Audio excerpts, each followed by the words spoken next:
cứ tới đây mẹ ơi, 2, 3. Dừng vậy rồi. Lẹ tắm rồi nha, 2, 3. Dạ rồi ạ.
đầy. Nó làm cho những người đang yêu cảm nhận được rằng mình đang hiện hữu suốt cuộc đời. Và đó chính là món quà tặng của tình yêu. Tình yêu là phép nhiệm màu giúp ta xoa dịu nỗi đau trong lòng. Còn chút tình là chút hư không để ai vướng phải tương tự cõi lòng. Thưa quý vị và các bạn thân mến, tình yêu của chàng trai và cô gái này không nằm ngoại lệ. Đã vượt qua lối cửa của tình bạn, đi đến một tình yêu tươi đẹp nhất. Đã vượt qua trăm núi ngàn sông vạn đèo, thì đến ngày hôm nay tình yêu của hai bạn đã chín. Được sự cho phép của chính quyền địa phương sở tại, cơ quan đơn vị nơi chú rể và cô dâu đang sinh sống, hai bên gia đình đã thống nhất ấn định vào ngày 29 tháng 7 năm 2025, nhằm ngày mùng 5 tháng 6 năm Ất Tỵ là ngày lành tháng tốt để liên duyên chồng vợ, là một ngày mà cũng có hàng ngàn đôi trai gái đang tìm đến bên nhau để xây dựng tổ ấm trăm năm. Và để chúc mừng tình yêu đó, hạnh phúc đó, quý vị chúng ta hãy cùng lắng đọng trong giây lát, dành những ánh nhìn thân thương hướng về sân khấu tình yêu. Đừng quên dành tặng cho cô dâu chú rể đây một tràng pháo tay thật là đồng say để chúc mừng. Làng tên 7 năm nơi lên từ năm một vít áo phà về tòa cho cây bên này này. Sa vắt hàng tê lê pa tang an from friend. Bên nàyพี่bằng dùng tay bình tà lô bia má. Cô dâu Rân Lan Huyền Thương được sinh ra và lớn lên trên mảnh đất làng To Qua, chữ Á Plekozalai yêu dấu, cùng sinh duyên với chú rể Ksor Isatim, rất là tự hào là người con người cháu của mảnh đất làng Riêng Rai, Biến Hồ Plekozalai. Hôm nay đây vì một chút tình duyên của đôi bạn đã thắt chặt lại mối tình thông gia với nhau. Vì thế trong ngày vui trọng đại này, cho phép Ksor Blick trân trọng giới thiệu và kính mời về phía nhà gái các ông Sút và bà Phạm Thị Thương, là bố là mẹ của cô dâu Rân Lan Huyền Thương, trân trọng kính mời ông bà trở về với sân khấu để thể hiện tình thân này. Xin được trân trọng kính mời về phía nhà trai, xin được trân trọng kính mời bà Rahlan Honeng, là mẹ của chú rể Ksor Isatim, trân trọng kính mời bà trở về với sân khấu để có những lời phát biểu với toàn thể quý vị đã và đang hiện diện trong buổi tiệc hôm nay.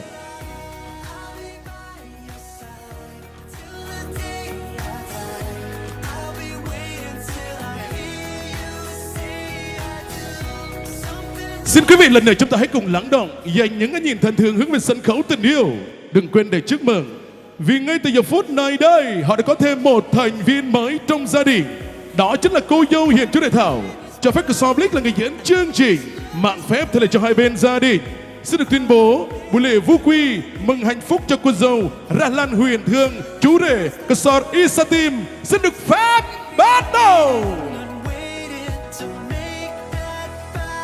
Hôm nay đây cho dù đường xa ướt mưa, tất cả quý vị không ngại mà đến. Đây là một niềm vui dành tặng cho hai bên gia đình. Vì thế, để cảm ơn toàn thể quý vị đã và đang hiện diện trong buổi tiệc hôm nay, ngay bây giờ xin được trân trọng kính mời ông Sút, là bố của cô dâu, đại diện cho nhà gái, đại diện cho hai họ, xin được có đôi lời phát biểu với toàn thể quý vị. Trân trọng kính mời bác. Lúc lâu có cúc mini gọi tay lâu này có cúc mệt nong dân tươi bên ta mong tay mình chết lại rè bực gọp phong bít thằng sang nọ tòa có mười ta lại bú mồ mà nông kết ô mồ lại bang nhưng bác ta doanh nâng ếch để có cả bì băng bên ta bạp nhẹ bơ cả bì mười tọ ta lại tọ bác tọ lô lạ mong bên ta bạp bơ mình đi lô hả. Cảm ơn anh chị chú bác gần xa thì qua chung vui với gia đình em, nói chung em không có gì hơn. Cảm ơn rất là nhiều nha. Để cảm ơn ý tâm sự cũng như lời mời của ông Sút đại diện cho hai họ trong buổi lễ vu quy hôm nay, xin quý vị chúng ta hãy dành cho bác một tràng pháo tay thật là nồng say để chúc mừng. Quý vị và các bạn thân mến, chim trời ai nở đếm lông, nuôi con ai nở kể công ngày tháng. Xưa kia sống với gia đình, cha mẹ dặn dò nhắc nhở đôi câu. Hôm nay thật trễ thật dâu, cha mẹ xin có đôi câu dặn dò và cũng xin có đôi lời phát biểu cảm ơn tới toàn thể quý vị đã xong rồi. Còn bây giờ chúng ta hãy dành những cái nhìn thân thương hướng về sân khấu để chứng kiến cô dâu chú rể dâng ly rượu mời ba mời mẹ trong ngày cưới trước sự chứng kiến của toàn thể quý vị. Và xin mời cô dâu chú rể sẽ được cầm hai ly rượu đầu tiên dâng lên mời bố mẹ bên nhà gái trước. Xin được trân trọng kính mời. Chú rể mời bố, còn cô dâu mời mẹ. Bố mẹ cũng đến nhận lấy đại gia đình của mình cùng nhau hướng vào nhiếp ảnh gia quay phim camera để lưu lại những tấm hình tuyệt vời nhất, đẹp nhất cùng với ba, cùng với mẹ trước sự chứng kiến của toàn thể quý vị đã và đang hiện diện trong buổi lễ vô quy hôm nay. Tương tự như thế, cô dâu chú rể sẽ được cầm 2 ly rượu thứ hai dâng lên mời bác, mời mẹ của chú rể tiếp theo sẽ được trân trọng kính mời.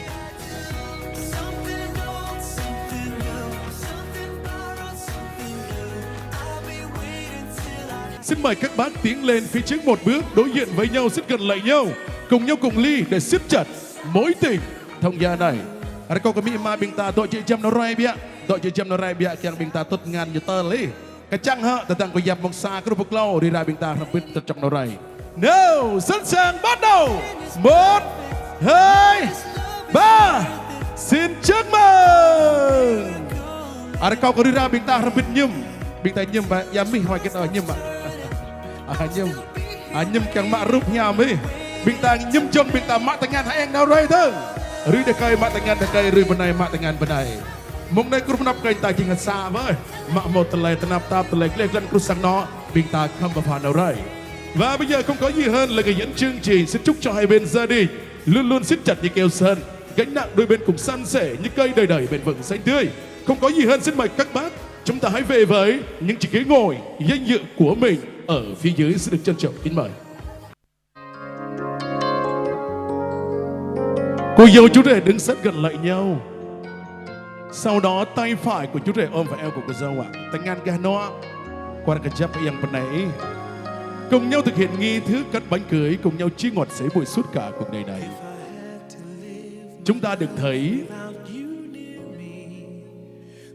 một niềm hạnh phúc được tô điểm thêm dành tặng cho cô dâu chú rể với sự chứng kiến của toàn thể quý vị. Vì thế, chúng ta hãy cùng lắng động, dành ít phút hướng về sân khấu để dõi theo những bước chân luôn luôn có không thể thiếu dành tặng cho cô dâu chú rể, những nghi thức tươi đẹp ấn lại trong ngày cưới dành tặng cho đôi bạn. Bây giờ xin mời cô dâu chú rể dìu nhau trở về với góc phải của sân khấu, cùng nhau thực hiện nghi thức rót rượu champagne.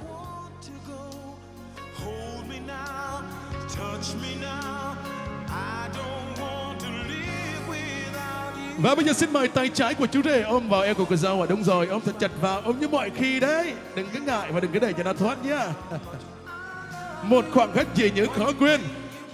Say men say rượu chắc chắn sẽ có ngày tỉnh.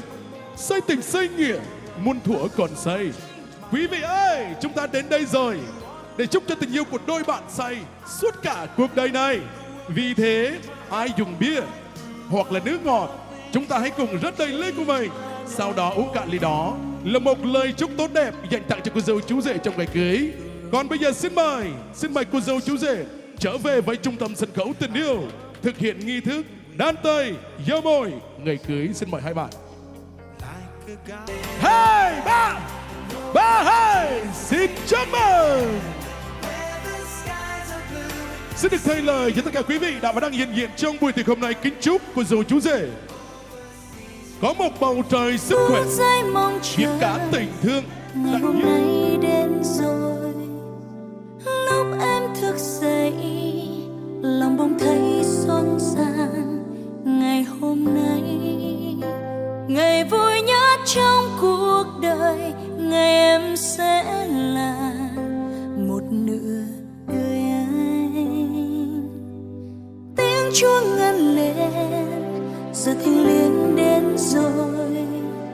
Mắt em long lanh, giọt nước mắt khẽ rơi. Niềm hạnh phúc hòa theo nước mắt em rồi. Nụ hôn ấm nồng đặt lên khóe môi. Ngày vui nhất đời anh, ngày vui nhất đời em. Trong chiếc thiệp xinh xinh có tên hai đứa mình, ngàn lời chúc bình an. Đôi bàn tay siết chặt, hai chiếc nhẫn kết lại, minh chứng cho ngày vui nhất.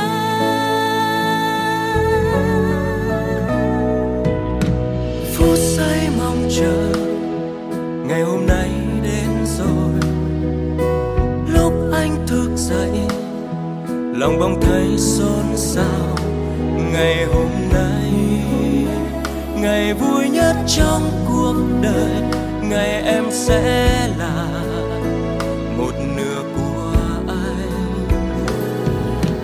Tiếng chuông ngân lên, giờ thiêng liêng đến rồi. Mắt em long lanh, giọt nước mắt khẽ rơi, niềm hạnh phúc hòa theo nước mắt em rơi. Nụ hôn ấm nồng đặt lên khóe môi. Ngày vui nhất đời anh, ngày vui nhất đời em.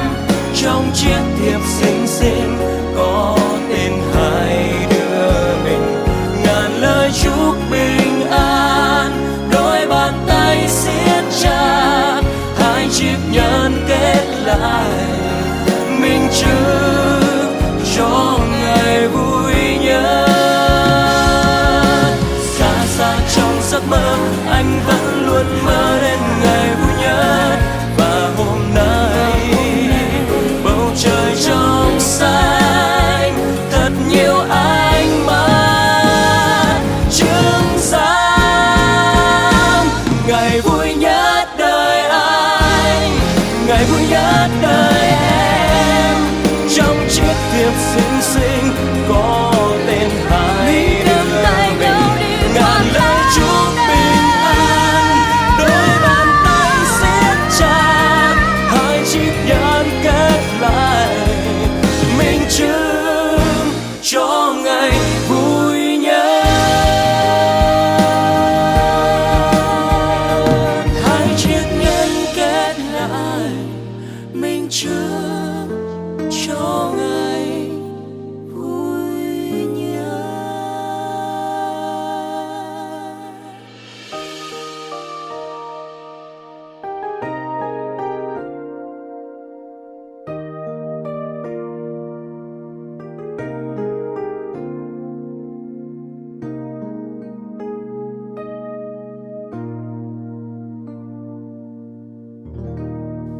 Chắc chắn trong bữa tiệc hôm nay được ăn ngon uống say cũng nhờ bàn tay nấu ăn rất là khéo léo đến từ nhà hàng tiệc cưới Tống Gia của chúng tôi. Còn bây giờ cho phép Soblick đại diện cho nhà hàng tiệc cưới Tống Gia xin chúc quý vị dùng tiệc thật vui, và hãy nhớ đừng quên tham gia chương trình ca hát đến từ anh em ban nhạc của chúng tôi. Giây phút chờ đợi mở đầu chương trình, Soblick và Martin xin được góp vui tới một ca khúc được mang tên gọi My Day.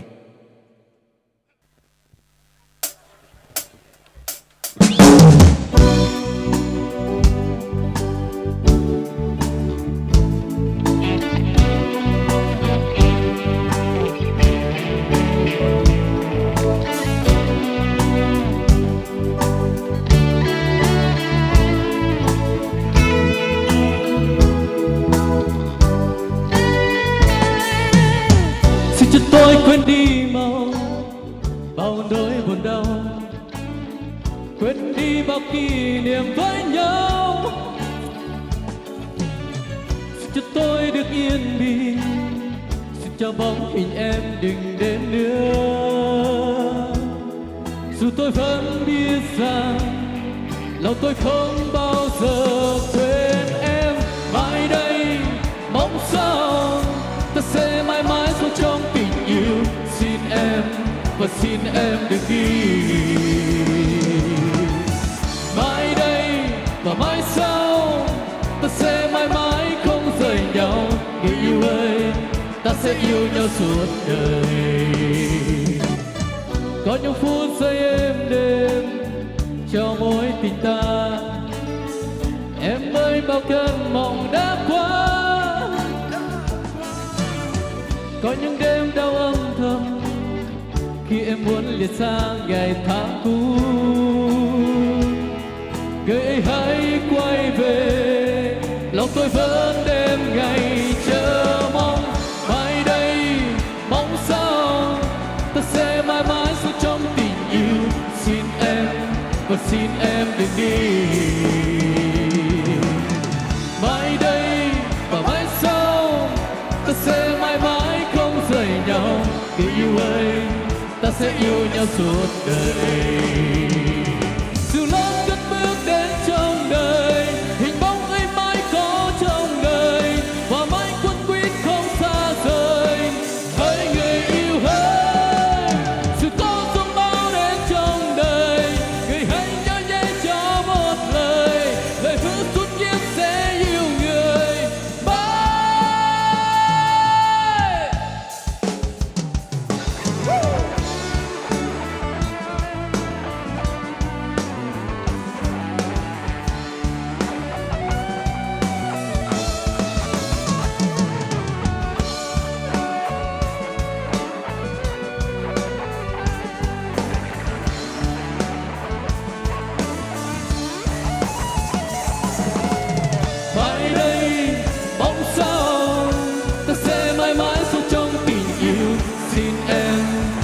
xin em đừng đi, và đừng đi mãi đây và mãi sau. Ta sẽ mãi mãi không rời nhau, người yêu ơi, ta sẽ yêu nhau suốt đời, yêu nhau suốt đời mãi đây mong sao. Ta sẽ mãi mãi sống trong tình yêu, xin em và xin em đừng đi, và đừng đi mãi đây và mãi sau. Ta sẽ mãi mãi không rời nhau, người yêu ơi, ta sẽ yêu nhau suốt đời, người yêu ơi, ta sẽ yêu nhau suốt đời.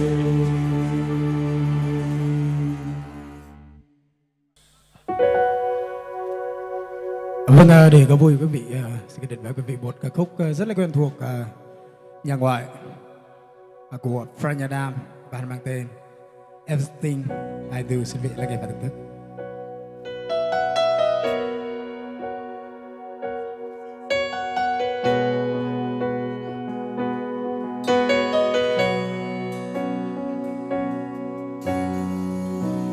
Look into my eyes, you will see what you mean to me.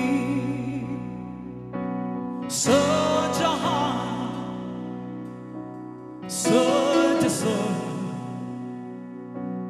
And when you find me there, you saw no more to tell me it's not worth trying for.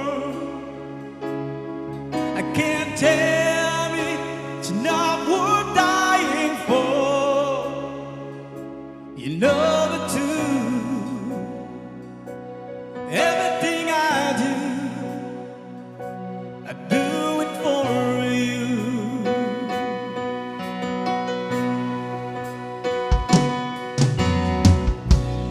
Look into your heart, you find it's not been there to hide.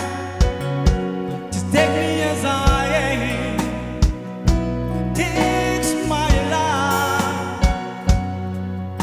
But yeah, where are our sacrifice?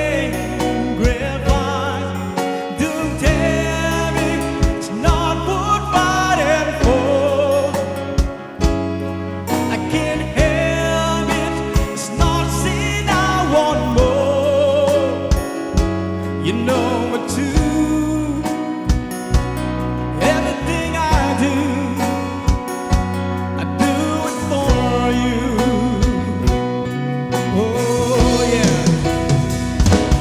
There's no love like your love, and the world does good give on us. There's no way unless you're there on the dark. Oh yeah.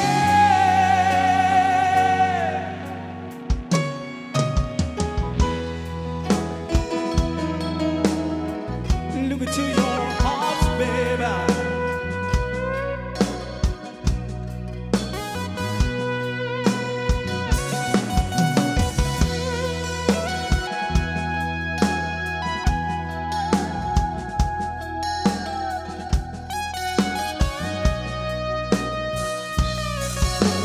Oh, you can't tell me it's not worth dying for. I can't help it, there's no seed I want more. Yeah, we'll start for you, I love for you, was the love for you. Yeah, I've done for you. You know it too. Everything I do, oh, I do it for you. Vâng, xin Nói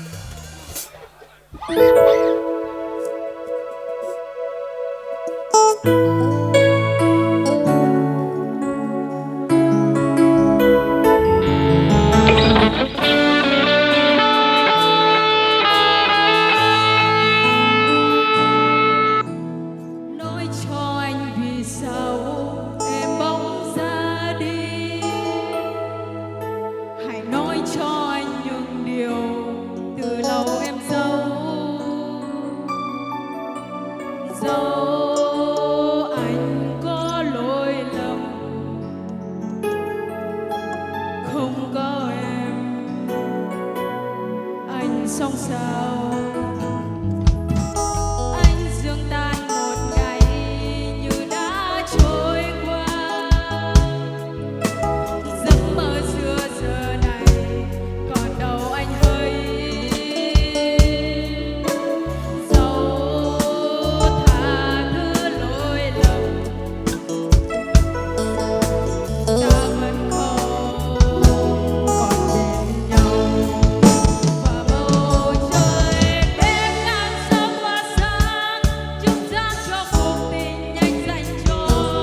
Em có biết rằng lòng anh mãi yêu em không đổi thay. Và dù ta đã xa tận trên trời nào, lầm lỗi ngày đầu làm sao lãng quên. Anh có biết rằng lòng anh mãi luôn trao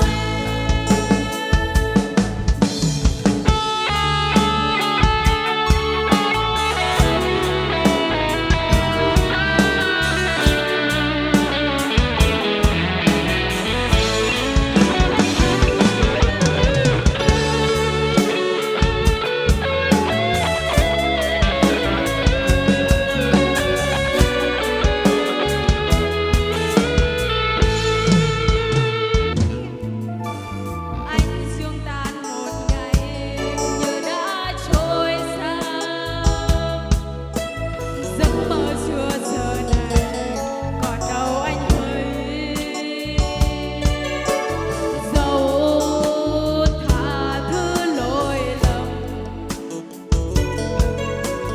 ta vẫn không còn bên nhau. Và bầu trời đêm đang xa qua sáng, chứng giấc cho cuộc tình anh dành cho.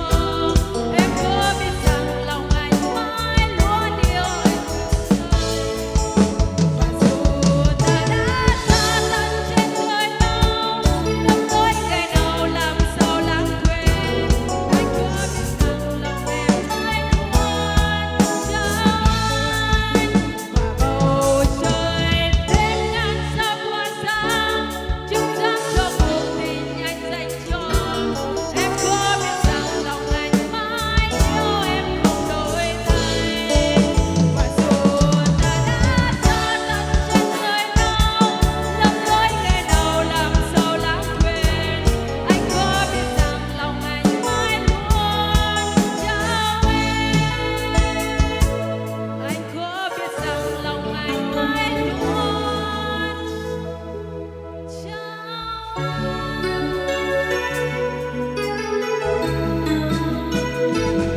Dẫu còn lỗi lầm, trái tim của em luôn chào mỗi mình anh mà thôi.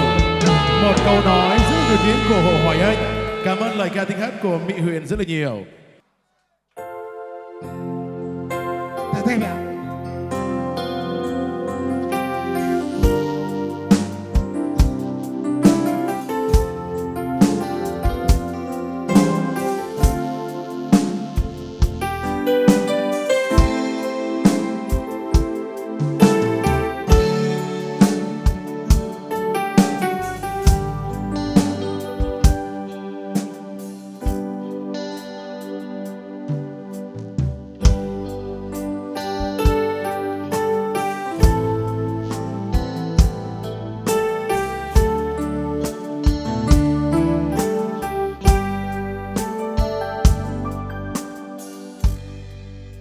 Tim ngọt mở siết làm này, tôi biết là lẽ đúng thuần đàn.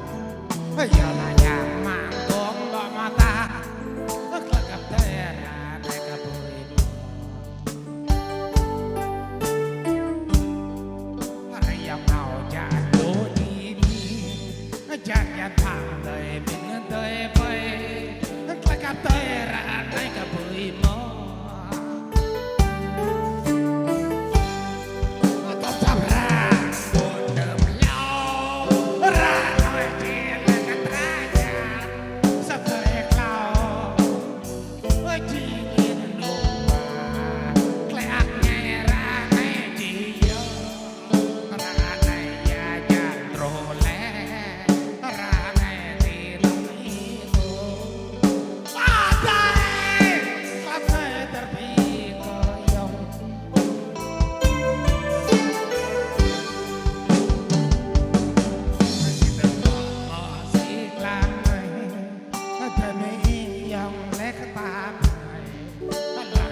mau warate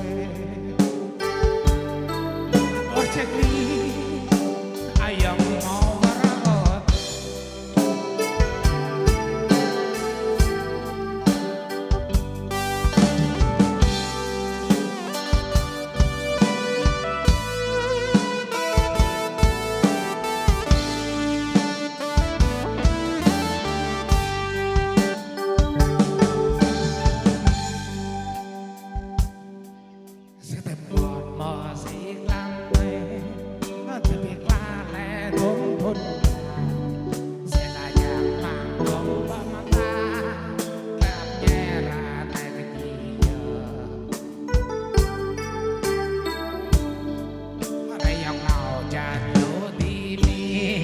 Jangan pak